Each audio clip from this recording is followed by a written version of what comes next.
السلام عليكم، مرحبا بكم في فيديو جديد. كنتمنى تكونوا بخير وعلى خير ان شاء الله. هذا الفيديو هذا غادي نتقاسم معكم تحضير ديال هاد الديسير اللي كيجي رائع وسهل وكيوجد في الحين وكيعقد في ديك الوقيته اللي كتصايبو، يعني كيجي رائع.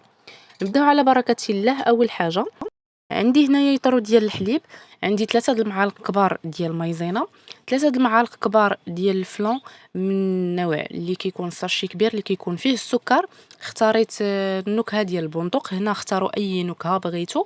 عندي بوريسيما، عندي 3 المعالق كبار ديال الكريمه اولا كريم باتيسير، هي كتكون بودر، وكذلك 3 المعالق كبار ديال السكر سنيده. فهادو هما المكونات اللي غادي نحتاج في هاد الديسير، فكيجي رائع. نبداو على بركة الله. بالنسبه لطريقه التحضير كيف ما غادي تشوفوا معايا، غادي ناخذ اليطرو ديال الحليب كيف ما شفتوا، غادي نضيف ليه جميع المكونات بما فيهم النشا، السكر سنيده، بودره الكريم باتيسير، وكذلك الفلون والبوريسيما. هنايا علاش ضفت النكهه ديال الفلون في البندق؟ لانه فاش كنخلط اولا كنديكوريه مع البنان كيجي واعر، واحد المذاق زوين. المهم نتوما شفتوا يعني في اول الفيديو التصويره ديال الديسير اللي حضرت، كيجي رائع، نكهه واعره.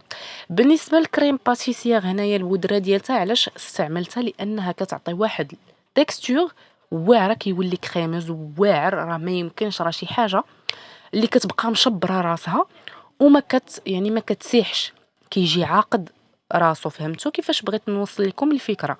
هنا يمكن لكم نعطيكم كملاحظه، يمكن لكم تستعملوه في لي كيك ديالكم، بحال دوك لي كيك اللي كيكونوا شويه بريستيج.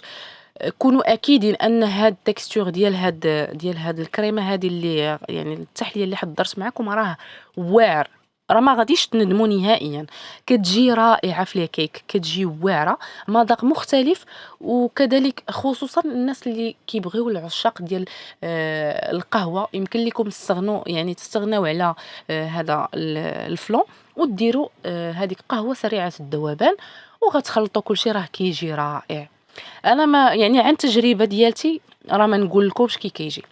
هنا من بعد ما خلطت كلشي كيف ما شفتوا معايا، غادي نديروه على النار وغادي نبقى نحرك. حاولوا انكم فاش تبغيو تحركوا ما تحيدوش يديكم باش ما يتحرقش لينا هذاك الحليب اولا تحرق لينا السطح ديال الكاسرون. هنا غنبقى نحرك حتى غيولي عقاد راسو وبسهوله وما يتحببش لكم هاد الخليط. صافي هنايا غنبقى مستمره في التحريك كيف ما كتشوفوا معايا، انا كنحرك وهو كيبدا يعقد، كيبدا يختار.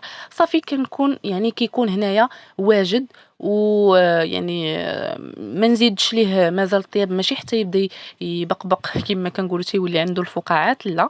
صافي ها هو واجد، وغادي نطفي عليه النار وغادي ندوز باش غادي نوريكم كيفاش غادي نديكوريه.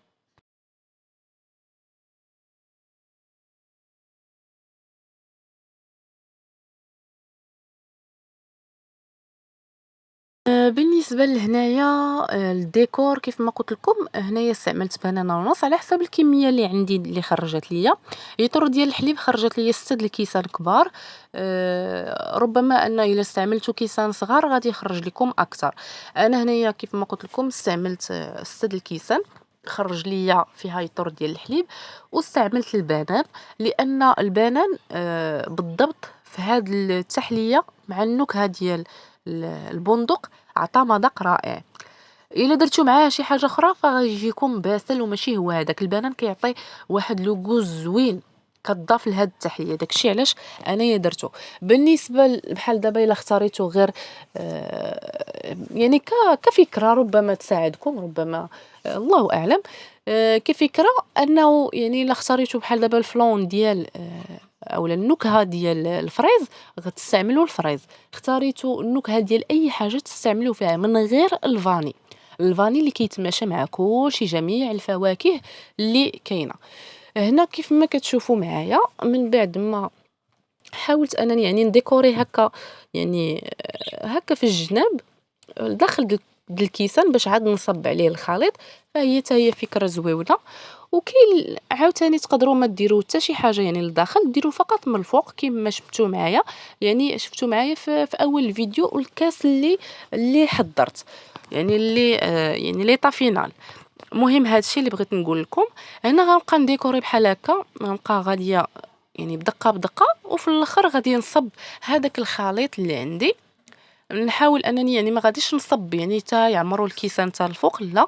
الا جات نعمر الكيسان تا الفوق راه صافي. وقيلا ما يعمر لي غير 2 كيسان. هادي مهم. على اي، غادي نبقى نكمل وانتم كتشوفوا معايا، وان شاء الله تجربوه وتنال الاعجاب ديالكم. وخصوصا ما ننساش انني نفكركم في الكيك. كيك كيجي رائع وكيكون عاقد. جربوها ما غاديش تندموا.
هنا صافي يعني من بعد ما كملت الكمية اللي عندي غادي نكملها، غنخليهم جانبا. بالنسبة استعملت هنايا لي سيجار، فكيجيو زويونين صراحة. كيعطيو تا هما راكم عارفين بحال دابا الوليدات الصغار تا هما يبغيو هادوك لي سيجار كيموتوا عليهم، حنا براسنا الكبار وكنموتوا عليهم. صافي كيبقى هذا هو يعني الشكل ديالو الاخير. يمكن لكم تستعملوا حتى الغاناش، غاناش الشوكولا من الفوق على حسب الوليدات الا بغاو. المهم وعلى حسبكم نتوما. كنتمنى يا ربي هاد الفيديو ينال الاعجاب ديالكم، وما تنساوش انكم تبارطاجيوه وانكم تجربوه في المنازل ديالكم، وراه غادي يجيكم واعر يعني 100%، ما كاينش تخرشيش. غنقول لكم الى فيديو اخر ان شاء الله، ونتلاقاو في ساعة الخير بإذن الله تعالى. وبغيت نقول الله يرحم دوك الناس اللي ماتوا، والله يتبعنا بهم مسلمين يا رب. هادشي اللي غنقول لكم، والله يجعل البركة في اللي يعني اللي باقي، والله يحفظنا ويحفظكم ويحفظ جميع المسلمين بإذن الله.